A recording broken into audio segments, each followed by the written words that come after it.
Disclaimer, this is not financial advice. Nau mai e te tī, nau mai e te tā, nau mai hoki mai ki tēnei o ngā pāpāhotango o tātou. O tino ki te hōtaka parakuihi e kia nei, e oho, me rongo, 8 minutes past 8 on your Tuesday morning, the 21st of July. And we are running it back on a Tuesday, Money Mondays with Uncle Rich. Morena, Uncle, how are you? Morena, kei te ora tonu. Kei te ora tonu.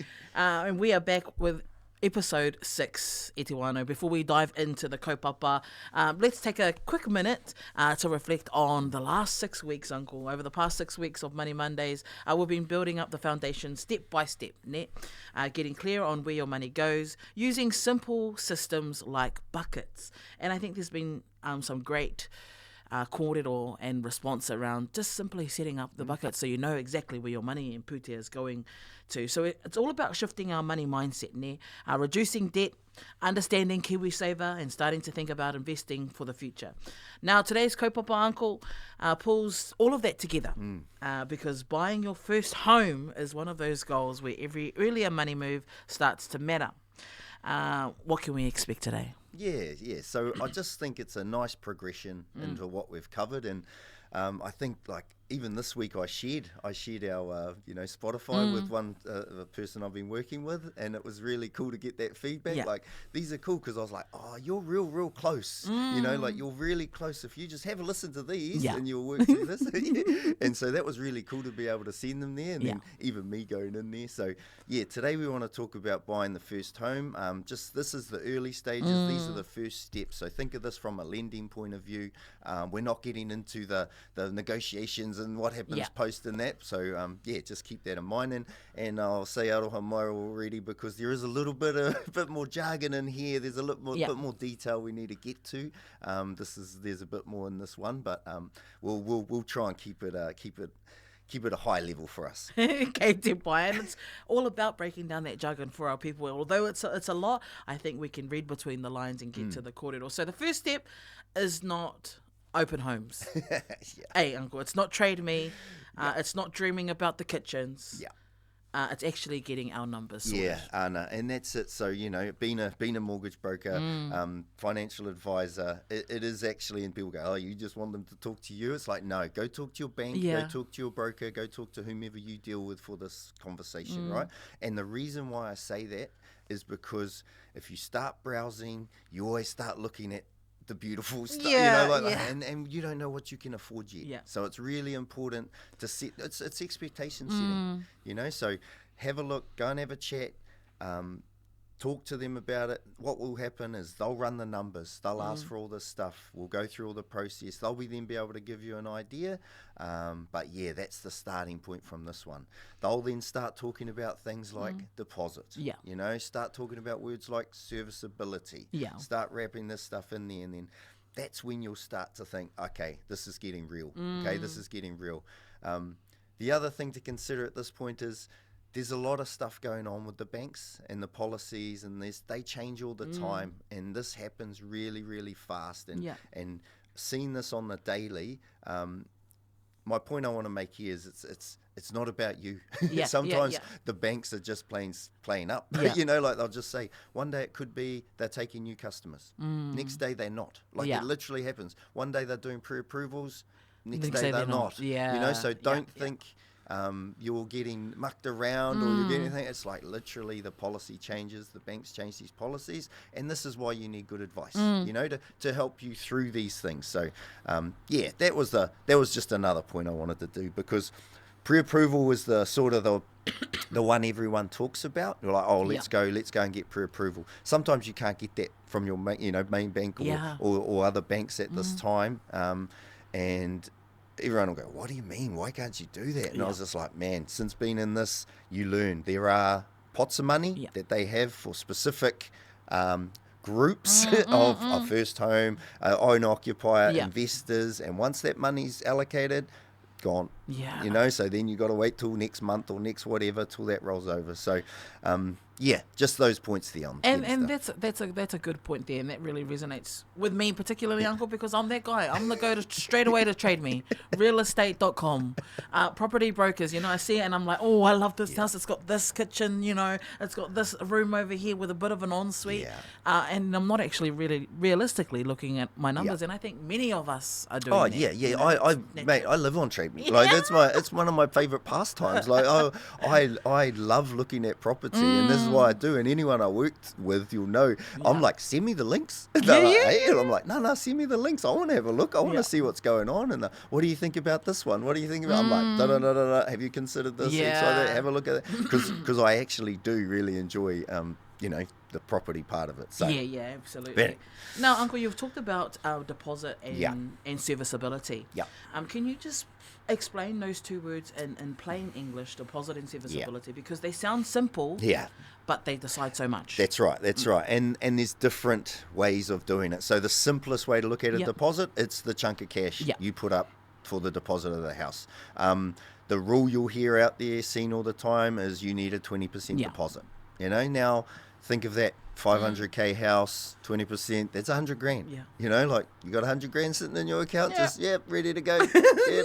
Yeah. So, you know, and not many people will, but some do, you know, and that's okay. And that's good. But what I'm seeing is, again, back to a couple of weeks ago, KiwiSaver. Yeah. This is where KiwiSaver comes in again. This is where what we were talking about a couple of weeks ago, getting that sorted, starting young, putting a bit more in there because you know you're going to have a goal to buy a house. This is when it comes into it because there's been so much changes with KiwiSaver, but the first home withdrawal has not changed. You know, so if it's still the same. So if you've been in for 3 years, you can take out literally all your money that you have in there and leave $1,000 to use as your deposit. And that's how I see majority of the first home buyers that I work with getting into homes.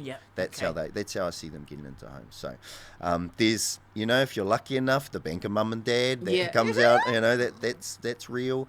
Obviously savings, those talk of things. But 20% is sort of like the golden number.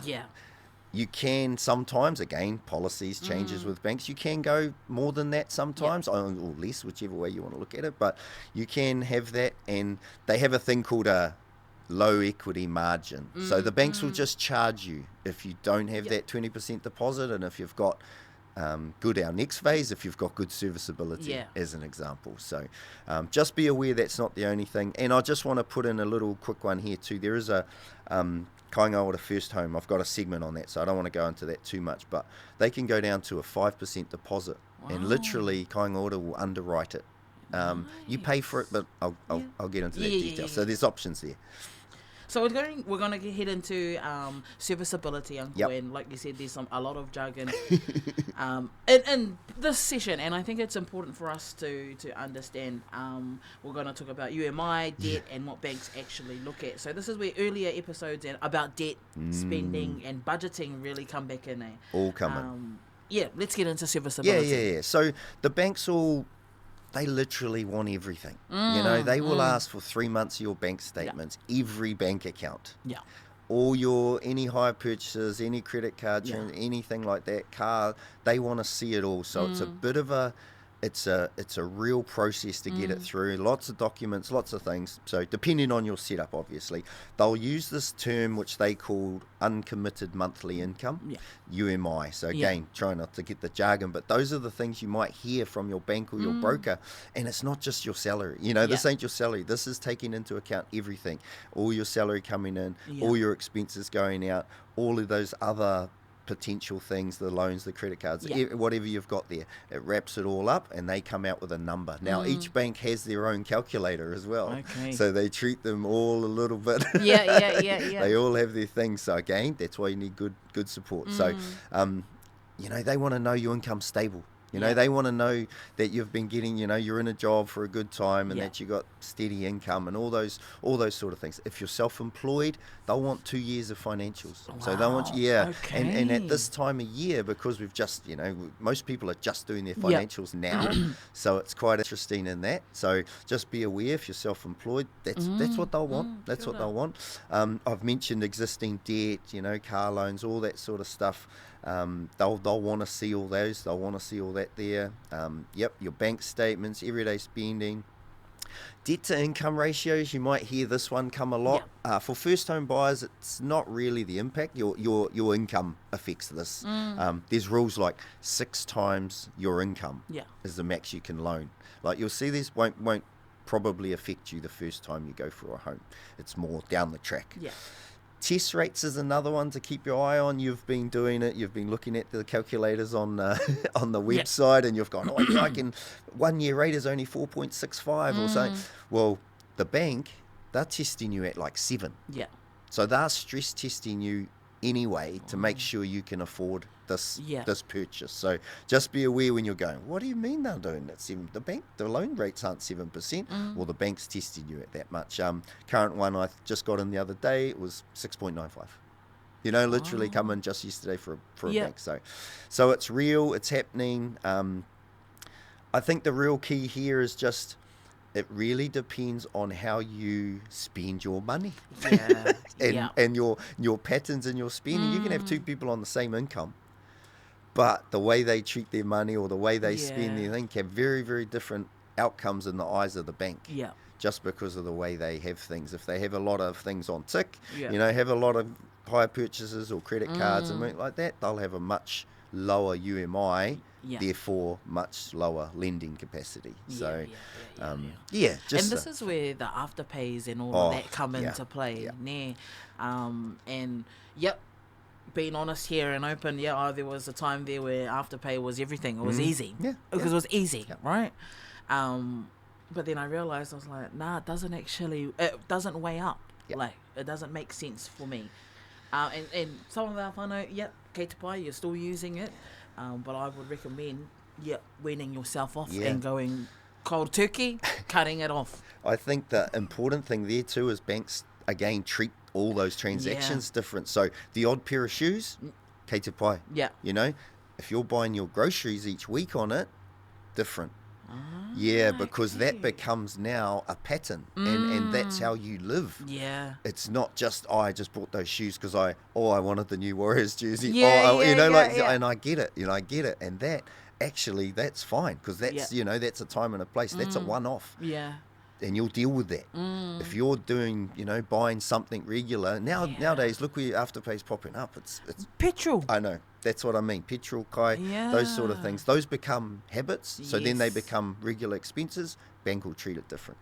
So I try and work hard to say, can we get rid of that? Before, because there's it saves a whole different conversation. Just like, it's not much now, work on that for a couple of weeks and get that away over the next, and then we'll go again. So just a little takeaway there. No, that's a perfect takeaway because I know that many of our whānau are on the afterpay because of the simplicity and it's easy and it's, at a touch of a phone, e rā ahuatanga. But before we take ourselves away from the kaupapa at hand, Uncle, we're getting into kāinga ora.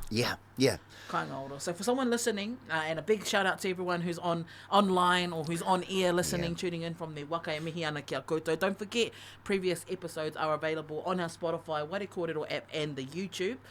So for someone listening who has never heard of the kāinga ora first home loan, what is the main thing they should know? So it's not kāinga ora loaning you money. It's not kāinga ora giving you a koha like you've had in the past, like there was some first starts and all those sort of things. This is actually a loan scheme, right? And they are underwriting the difference. So it's very different. They charge you, there's a premium, there's a premium in here, insurance premium. But the cool bit is that if you don't have it, they'll back you. So you mightn't have your 20% deposit. You can get down to 5% deposit, and they'll underwrite the rest. So it's really important. Again, The link will pop up for you guys that are online, but really important to have a look. But the basics of it are, if you don't have enough deposit, you work with it. It's with certain banks. It can go down to a 5% deposit instead of a 20%. Like I said, it's certain lenders. Who's eligible? Excuse me. You got to be over 18. New Zealand citizen, permanent resident, that type. It's got to be your first home. People try and get cute around this, like it's real. Like, oh no, it's like, is this your first home? Like it's income. You got to be under 95k if you're by yourself. 150 if you have dependents, and 150k if your partner and two or more buyers in there. So there are requirements around it, but it's really one to really look into and have a look at this. So. Also the bit with this is it works good because there's an opportunity to use the facilities, right, and using the tools that are out there right now, so that if you do have some, you could potentially be saving some cash for the other side of things. But I like this. I like it. Like, here's an example. Just so you know, well, what will it cost me? So 500k house, I'm using round numbers. The insurance premium that they pay is 1.2%. It's $6,000. Okay, so, and what happens? That just gets added to your loan. So $6,000 for you to be able to buy your house, over the scheme of things, to pay that off, it's not a bad deal. Yes, 6k is a lot of money, but it's not a bad deal to get you into your wari.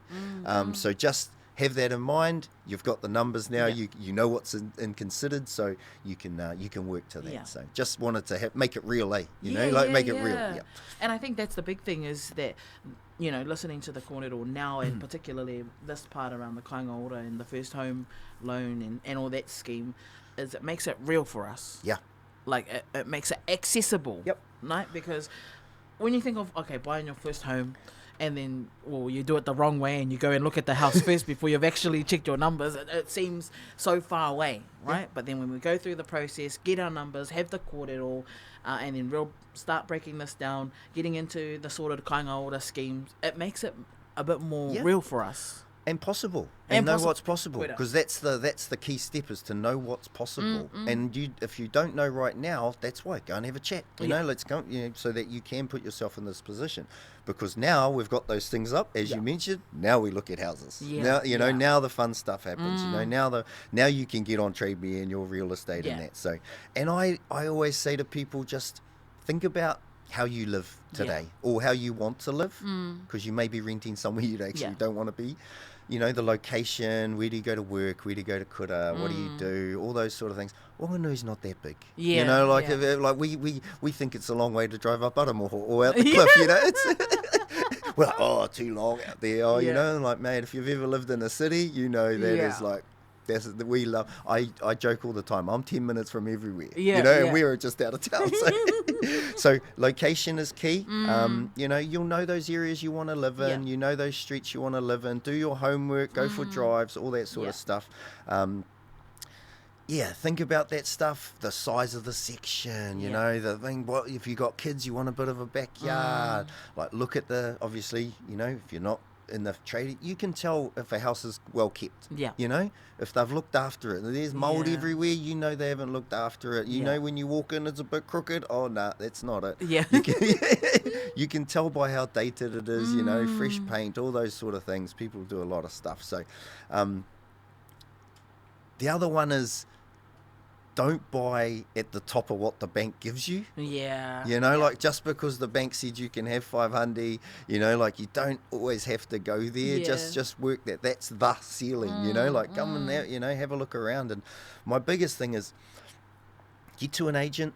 They're the experts. They're looking at houses all the time. People go, they'll just annoy me and to call me all the time. No, that's their job. They do a lot of work. I've done this my whole life, has got good relationships with agents. Then they ring you when there's houses to be bought. Rich, there's a house down so-and-so, do you want to have a look? Tell me the numbers. Boom, boom, boom. This happens. It's real. Their job is to sell houses. once they know you're ready to buy and ready in that space, they will find you a house. You know, like that's what they do. So you find an agent you know want to deal with, want to talk with. I've had some great relationships over the years, and it's crack up. One lady that I deal with down Kapiti way, she rang me back. She's got back in the industry. She's like, hey, what are you up to? You know, and we're back. She was literally back in the region. She was just going through old contacts, and I'm just like, and I still had her number in my phone because you know that's how it is, and that's the relationship piece again. Wow. Then I'm like, oh yeah, come and have a look at one of our houses. What do you reckon it's? You know, just you'll build these relationships out. So for you fellas out there, have a think about all those things you like. Has it got 2 warepaku? You know, is it 2 or 3 bed? Like, do you want the kitchen there? And I need a deck. You know, like just honestly make that wish list a realistic wish list, and then start looking in that price range. I literally have, you know, all my favourites on Trade Me, you know, just like of the house. So I get reminders when any house under 500k comes out because I'm always looking for that opportunity as well. And for others and people I'm working with, I'm like, have you checked this one out? You know, send a few to the nieces and it's like, hey, have you had a look at this one? You know, so that's where I think that's is good, Uncle. And I've really enjoyed this conversation. So, because I'm in this position at the moment, looking to get in first home. You know, we've been fortunate enough, both myself and Shade have been fortunate enough that, you know, Auntie has gifted us the wari that we're currently in. And that's a privilege. You know, we don't take that lightly. There's a lot of mahi that needs to be done. We still, you know, but the layout is that we've been gifted this wari, so we're supporting with her new purchase, you know, and that's how the dynamic's been working, and it's been really great. But this has made it our conversation today, and I think for many of us, for many of my cousins or those who are in the same waka, and there are people that are not in the same waka, you need to be at budgeting. You need to be at buckets and kei te pai tērā. But for those of us who are at this stage, it feels a bit more realistic. I know our brother Tuakana is in the same waka as well.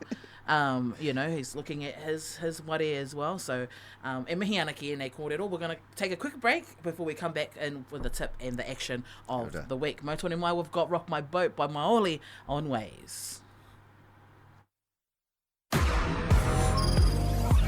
Morena i te wānau, you are tuned into E Oho Me Rongo, Awa FM. We were just going to turn this wire to down and a bit of a stop before we get into it. We're just chatting away here.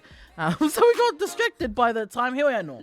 Ko hoki ora mai. We are back e te iwi. We are back with our second part of Money Monday. We're going to be talking about buying our first home. And what I've shared with Uncle is that this kōrero has made it a bit more realistic for myself, and I know there's a hunga out there. Some of our cousins are in the same waka and probably feeling the same way. You know, it feels possible is the word. Ne?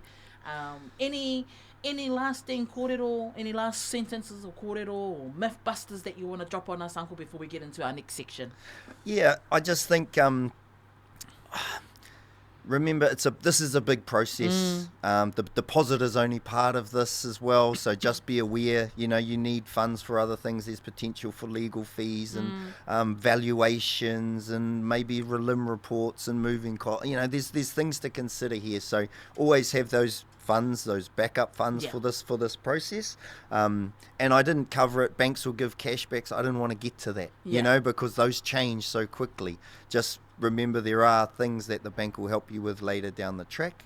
But yeah, I think that's the main thing, is just to be aware these change quickly. So our kōrero today is just the kōrero of today, and realise that these change. The website will be posted up. You know, we're here to help. Your banks will help, but go and get some advice is the key. Absolutely. Now we're getting into our tip of the week, which is a section that just gives us a bit of an insight or a bit of a tip around what we can do, and then we get into the actual mahi, and that is the action of the week. So what is our tip today, Uncle? So this one always makes me laugh, but the tip of the week is, remember, this is your first home, not your dream home. And it sounds really simple, but there's a lot behind this one because of the way the world is. You know, our Instas, you know, we see these houses, a couple of mil, and we see all this beautiful stuff. This ain't that house yet. You're buying your first home. If you can buy that one, lucky, you know, good on you. this is it. You're going to have to make some adjustments or make some go, oh, well, yep, that's okay for now. So just remember, it's your first home. This is just a stepping stone. Yeah. This is just a stepping stone in the first step of home ownership. So, yeah. Rawe te rā, uncle, and I'm having a giggle because when me and uncle are chatting about, you know, my personal situation, I'm telling him this is what I want. I want a lifestyle property straight away, uncle. And he's probably having a laugh at me, and this is probably a reminder to me. Yeah. First home, not your forever home. Subtle. Not your dream home. So just, you know, those underlying kurahuna there, uncle. Kia ora. Thank you very much for that tip. And now our action for the week. Yeah, so the action of the week is obviously you want to be in this position, or if you are in this position, is to book a conversation with your bank or your broker. That's as simple as it is. Start the conversation. Once you have that conversation, they will then say the next step is X, and you can then start pulling everything together and get a real picture of your position. Yeah. So that is the action. Yep. Simple. Easy.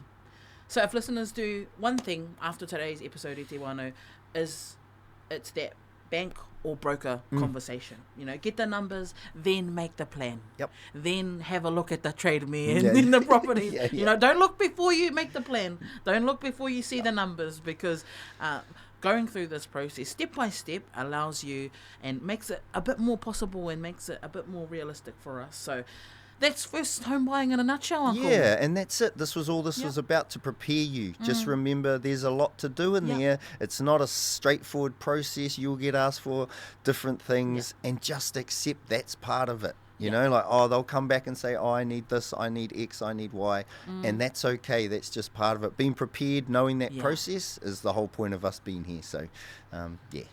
Awesome, uncle. Thank you very much for coming in today. And like we've said earlier, is the dream is the home, but the pathway is the plan, right? So start with your numbers, protect your breathing room, and use the tools available to you. KiwiSaver, kainga ora if you're eligible, and good advice from the bank or broker before you fall in love with a house, Te Wano. That's it. We're keeping it simple. Buying your first home. Stay tuned. If you need to go and see any other episodes, then please have a look at the Spotify, YouTube, and our Ware Kōrero app. Otherwise, if you need to simply send it to Wano, do that. Absolutely do that. Here we are. Happy Tuesday, everyone, and hope everyone has a good day. Same to you, Uncle. Thank you very much for sharing time with us today. Another great episode 6. 2 more to go, te iwi, and then we're heading straight into August, which is Money Month. Month, yeah. Mautonu mai. Here we are. We've got High Water, If This Is Love.